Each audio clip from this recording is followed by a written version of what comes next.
Guys, our next speaker today is a young lady who's on a mission.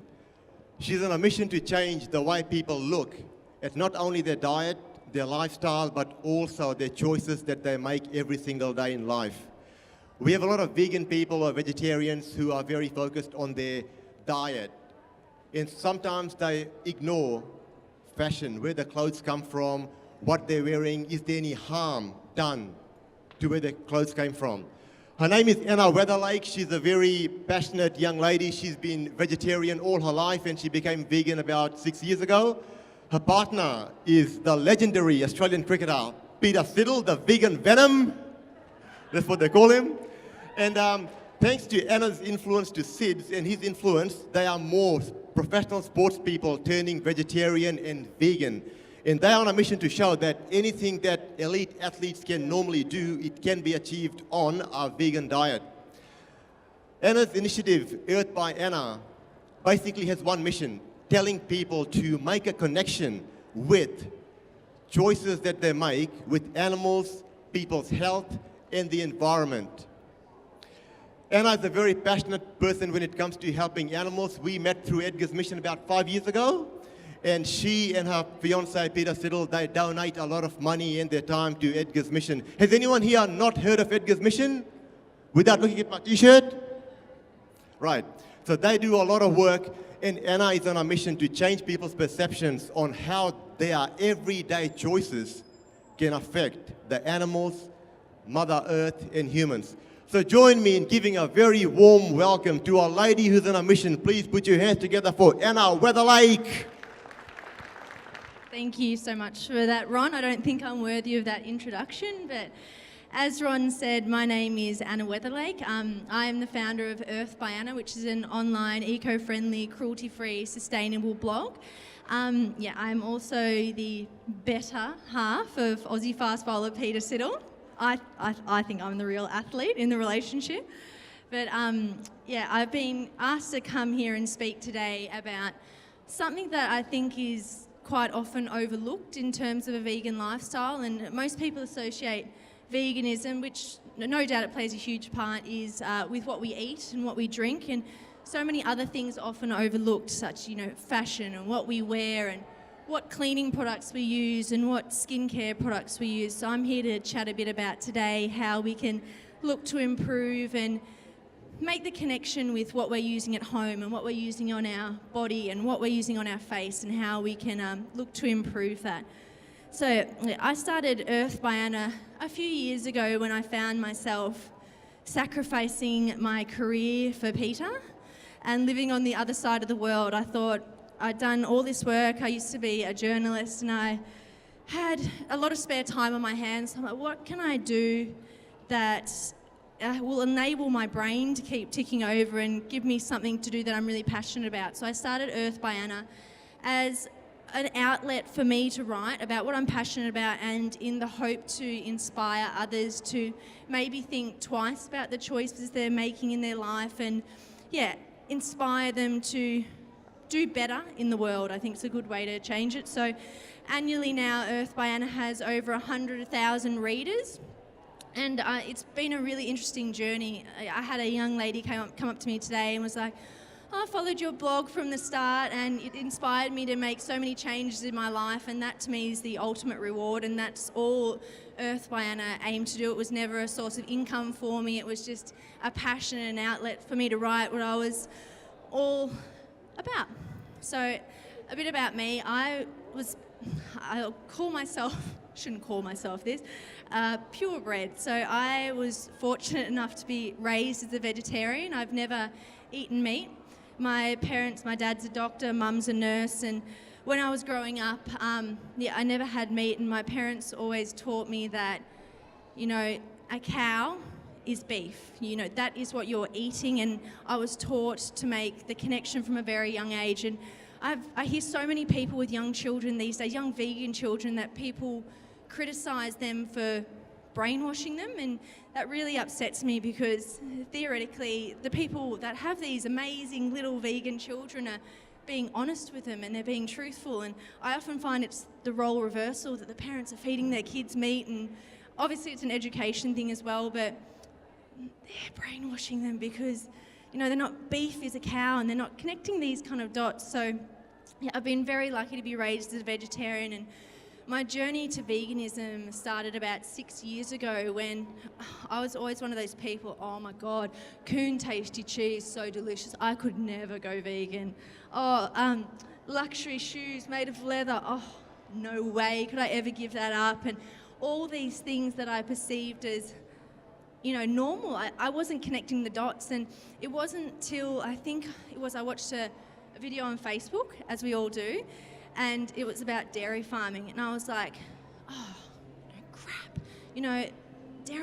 The dairy industry is the meat industry. I feel like I'm being a bit hypocritical now that I will not eat meat, but I'm fully okay smashing down a block of Coon tasty cheese in one sitting. Oh my gosh. And then I really thought to myself, no, I can't do this. And it was just an overnight thing for me that I went, nah, I'm going vegan. I was always one of those people that said I could never go vegan, and here I am today. I don't wear any leather, silk, wool, cashmere, anything tested on animals. I don't use any cleaning products, and it's been a real journey for me, and one that I've really enjoyed. And as I said, my aim with Earth by Anna is to really hopefully inspire people to go on a journey of their own. I never like to criticise people about what stage of their journey they're up to. I think it's really important that we don't do that as vegans, but yeah, it's been a really interesting journey for me, and one that I'm still learning, and so many of us I think still are, but one that I will continue to go on for the rest of my life because I love the vegan lifestyle, and it's just been fantastic. But as I said at the start, so many people don't factor this stuff into the vegan lifestyle. Like, I see this morning, for example, I was in line waiting for some food, and in front of me was these two girls, and in front of them was a really young couple, and it looks, they looked quite nervous, and it looked like they'd never been to a World Vegan Day before. And the young girl had what looked to be a leather bag on, and the vegan leathers are so good these days. It could have been vegan leather for all we know. And these two women were going, oh, how dare she wear a leather bag to World Vegan Day? Does she not know where she is? How selfish is she? And I just thought to myself, I should have intervened. And I thought to myself, wow, you're not going to convert more people to veganism when you're attacking people like this. Like, everyone is at a different journey. For all we know, this girl could have been a vegetarian and she's wanting to go to a vegan lifestyle. These two women are intimidating her and making her just cower into a ball. And I go, oh God, it makes me really upset when vegans do that. It's important for us all to stick together and inspire people and not criticise people. I think you're not going to make an army of vegans by criticism, and you want more people in our team. So I always have said that inspire people, not criticise them. I think that's a really important thing. But onto some stats. I get a bit nervous public speaking as well. So the crowd here today is so massive, so I'm not as nervous today, but yeah, please wave your hand if I'm speaking too quickly. But currently in Australia, it's probably been touched on by one of the other amazing, better than me public speakers today, but there is currently 2.1 million people in this country that identify themselves as vegetarian or vegan. 2.1 million. And that's gone up 500,000 in the last 4 or 5 years. That's amazing. And I'm going to actually ask a question now. Who here knows what the 2 fastest growing vegan countries in the world are? Does anyone know the answer? Nope. China and the United Arab Emirates, that blows my mind. Like, China, I think China's going through a really strange phase at the moment. On one hand, they're getting, as you've probably seen, they're trying to buy our dairy farms and our cattle farms, and I hope that just goes to war and no one buys it and it just goes down the shitter. That would be great.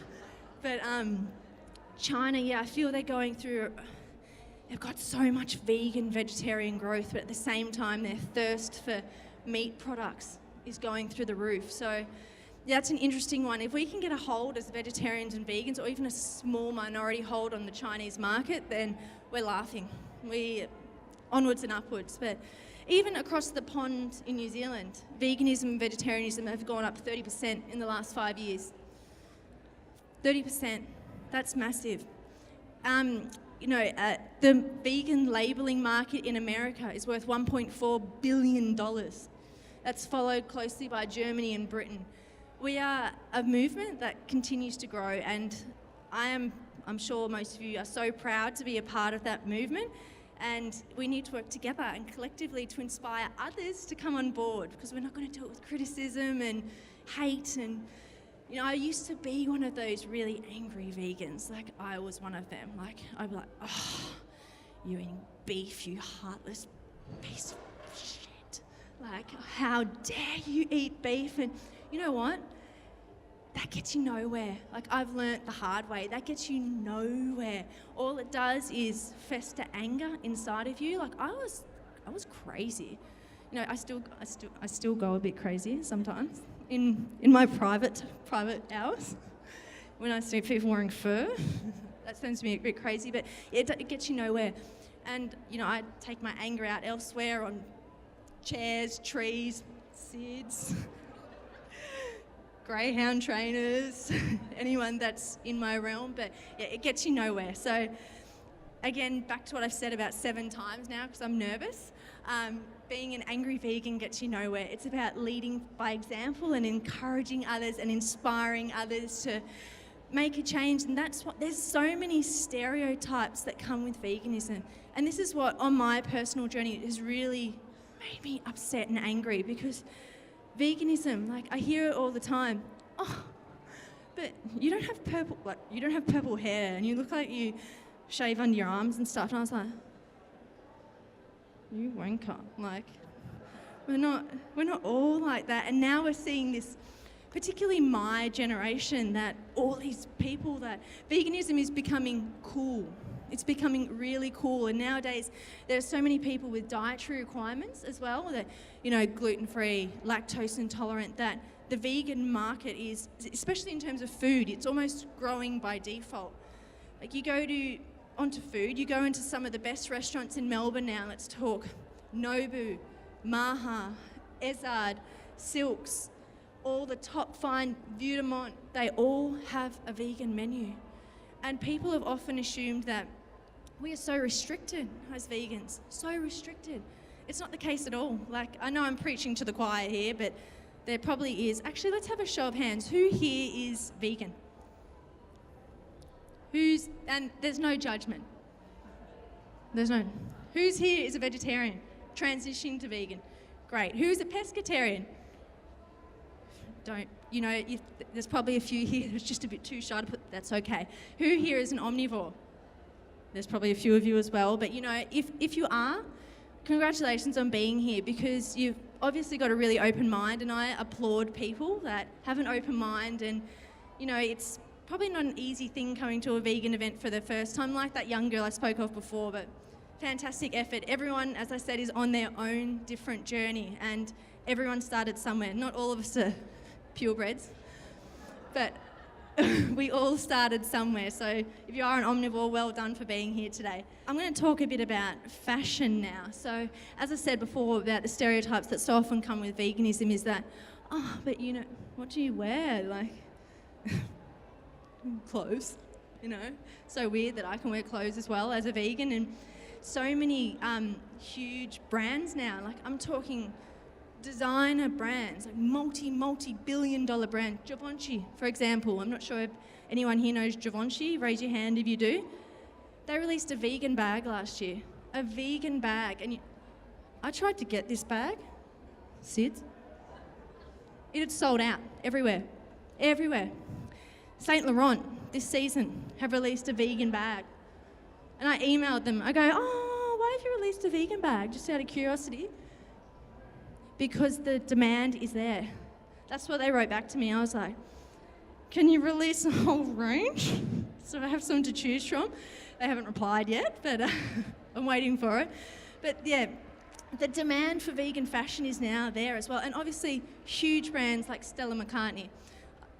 I don't want to sound like an absolute twit, but the shoes I'm wearing today are Stella McCartney, and they are amazing. And so many of my carnivorous friends, we're Stella McCartney as well. And for those who don't know, Stella McCartney is constantly pushing the boundaries with her innovations. So the leather the leather, vegan leather she uses is used predominantly of vegetable oil and synthetic and organic fibres, so therefore reducing her use of petroleum. She also uses soles that are made of a product called Apanat. Does anyone know what that is? It's a biodegradable sole. So if for whatever reason, not that you didn't want your Stella McCartney shoes anymore, you can just throw your sole in the compost and that will just vanish with time. It's amazing. And that to me is a luxury item. Leather is a commodity. Everyone has access to leather, you know, and there's nothing special about leather. It's so often perceived that leather is of better quality or it's superior. That's not the case. That is not the case. And as new brands like Stella McCartney and the head designer of Lanvin has gone out on his own and created a men's footwear brand called Rombort. Has anyone heard of that? The idiot in the black there. Sid. And he's worked with leather. I'm talking sheep, cattle, God knows what other leather. And he's gone out and created his own vegan shoe line, and he's using coconut husk and Pinatex, which I'll get to lately, and these other amazing fibres that are fully vegan. If that doesn't signify that things are changing, I don't know what does. I'm going to also ask you a little quiz. So silk. So silk can sometimes be, in terms of a vegan lifestyle, something that is easily overlooked. People don't really make the connection with silk and where it actually comes from. Who knows here how many silkworms it takes to produce 1 kilo of silk? Does anyone know? 5,000. 5,000 silkworms to produce 1 kilo of silk. So for those who don't know, a silkworm, I'm going to have to get this to see if my memory fails me, otherwise I'll turn to my notes. A silkworm, 10 days after it's born, it goes into spinning a cocoon. It goes into 35 days straight of eating mulberry leaves, so it gets 10,000 times its body weight in 35 days. Actually, after World Vegan Day, I'm pretty much a silkworm because I gained about 10,000 times my body weight as well. But yeah, so they do 35 days to spin up to about 1 kilometre of silk, and they spin that kilometre of silk in about 3 days it takes them. But 99%, after that, they turn into a moth and they escape the cocoon, and fantastic, happily ever after. But 99.9% of silkworms don't make it to the moth stage, because to keep the cocoon they've spun and the silk intact, the silkworm emits like an acid that burns a hole in the cocoon so they can escape. But silk manufacturers don't like that because it ruins the quality of the silk. So they boil them alive or they gas them to make sure the silk is kept intact. You know, these are sentient beings. They can feel emotion, they can feel pain, exactly like a human can. And we're boiling them alive so Joe Bloggs from South Yarra can have a silk dress, or you can have a silk top. That to me is pretty crazy. Does anyone else feel a bit sick about that? Like when I started realising that, I'm like, oh, there's kids here. That's not right. You know, it really makes me upset. And you know, the biggest producer of silk is China, and they produce 58,000 tonnes of silk every single year. 58,000 tonnes. Now, my math sucks. I'm just going to refer to my notes about how much that actually equals. So if 5,000 silkworms make just over 1 kilo of silk, 300 trillion silkworms die every year in China alone. That's not including all the other countries that make silk. 300 trillion. That number is massive. Is there anyone else a bit disturbed by that? Yeah? Yeah. Thank you, child in the back. I appreciate your feedback. So I know I just touched on it before, but I'm going to talk a bit about leather as well. So leather tanneries are one of the most toxic things in the world. And people often say to me, but what about PVC and what about polyurethane? That's not good for the environment. No, look, PVC is not good for the environment.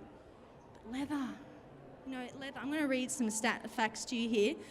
So leather tanneries are ranked in the top 10 of the most toxic polluting factories in the world. In developing countries like Bangladesh, the United Nations and these are my words, by the way, these aren't copied off Wikipedia, my words. Various environmental groups have raised red flags over the level of damage these eco-damaging hellholes are actually causing. In Bangladesh, for example, an estimated 50 tonnes of contaminated toxic liquid waste are emitted by tanneries into their river, which is their local water source, every single day. 50 tonnes.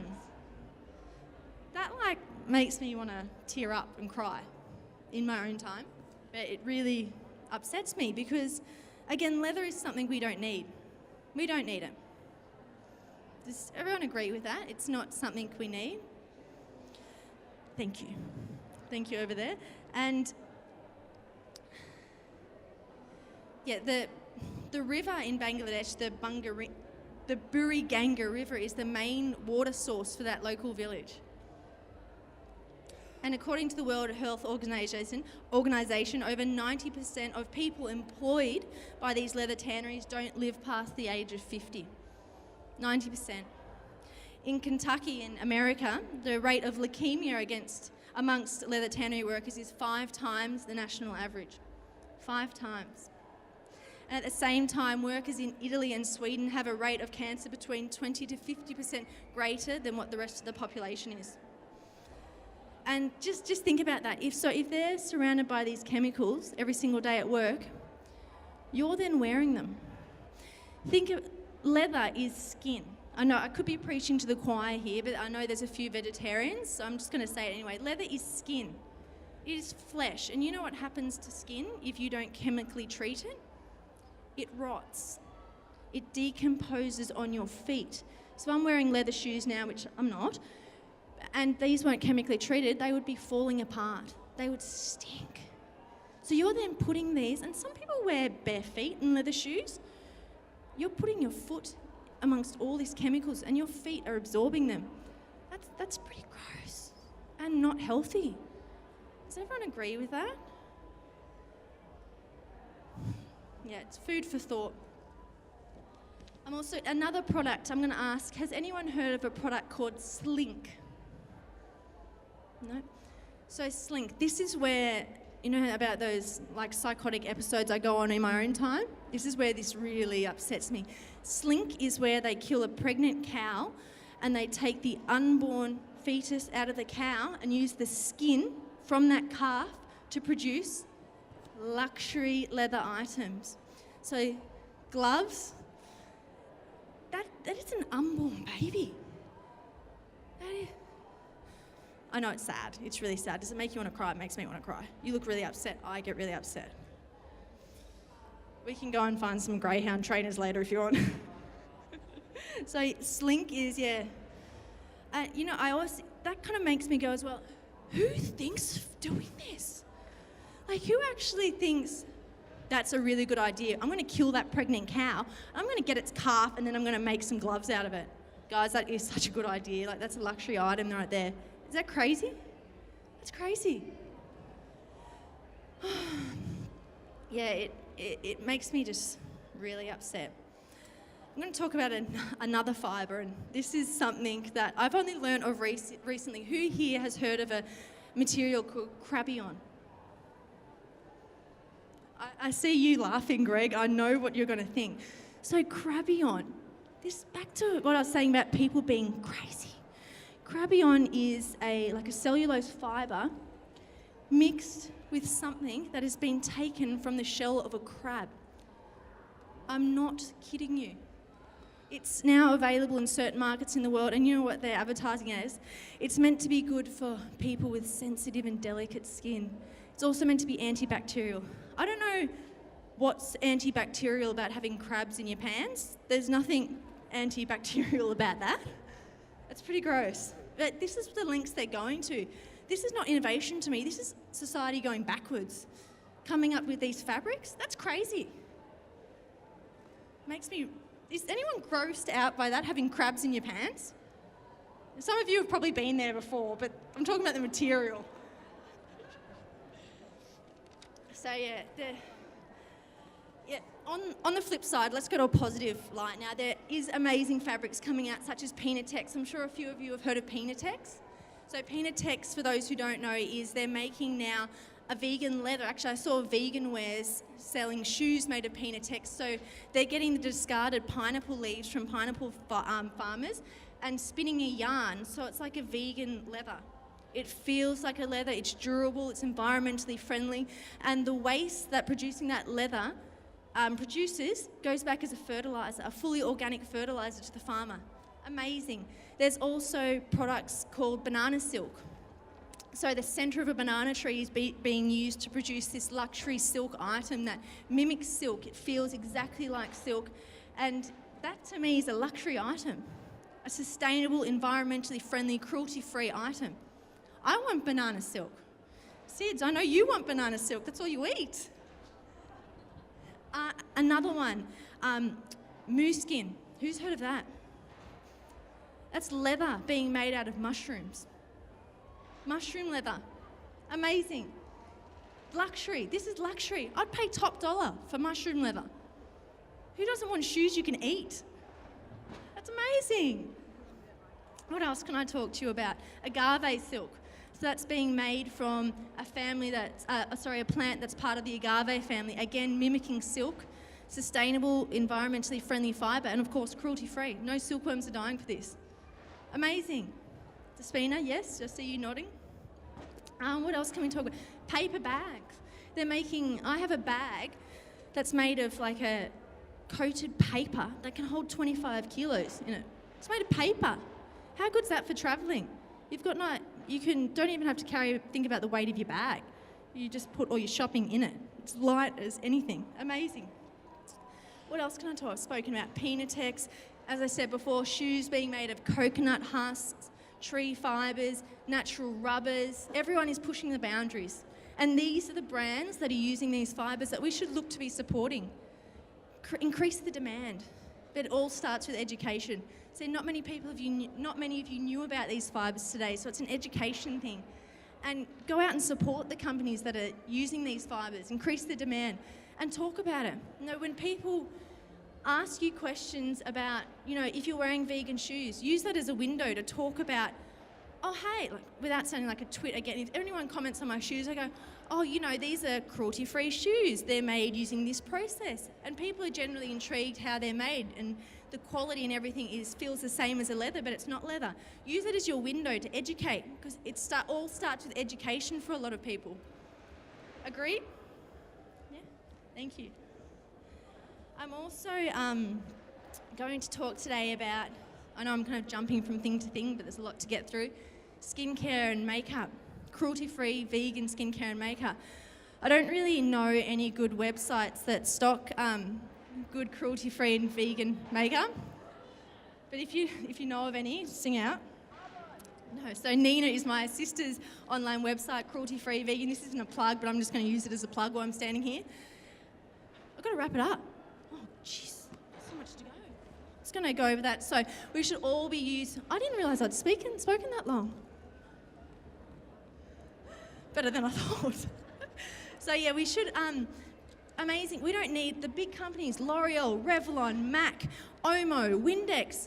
Don't support those companies. They continued 100 million animals are tested on every single year in labs. Dogs, monkeys, cats, pigs, rabbits, mice, rats, you name it, 100 million around the world are being tested on. That's not cool. Don't support these companies. I'm really skimming over what I've got to say now because I'm running out of time. I'm going to speak a bit faster. I've got so much to say. Oh my gosh, it's 6:30. But yeah, nina.com is a great place to start. .au. Thank you. So I'd just like to say, yeah, nowadays it's never been easier to live a cruelty-free lifestyle. Educate each other, inspire each other, promote change, because collectively we can do it together. Don't criticise people, inspire them. Use your windows of opportunity to encourage others. Like what I said before about these people, don't criticise people. encourage them and inspire them and help them. I get about 3 emails a week, some from people I've known for a long time, other from new people saying that Earth by Anna, or they've been inspired by my lifestyle and they want to change themselves. These people need help. They need to be shown, they need to have their hand held through the first few months until they learn themselves. And just help people, inspire them, and we'll continue to grow. I hope I come back here next year and I can say 2.1 million people has gone to 2.5 million people. And the year after that, it's gone to 3 million. And it's gone to 4 million. We need to keep growing and we need to work together for that. Does everyone agree with that? Do you think you can aim to I haven't finished yet. Can I have 30 more seconds, please? Okay. So yeah, lead by example, don't slam people. I'm going to wrap it up now. I still had like a whole page to go, so you can come and speak to me in your own time if you want. But yeah, thank you so much. I hope you've got something out of today. There's been some amazing speakers. I hope I've inspired you and encouraged you. And I hope you've learnt. Has anyone learnt anything today from this talk? Yeah? That makes me really happy. Go and inspire people and encourage change. Thank you.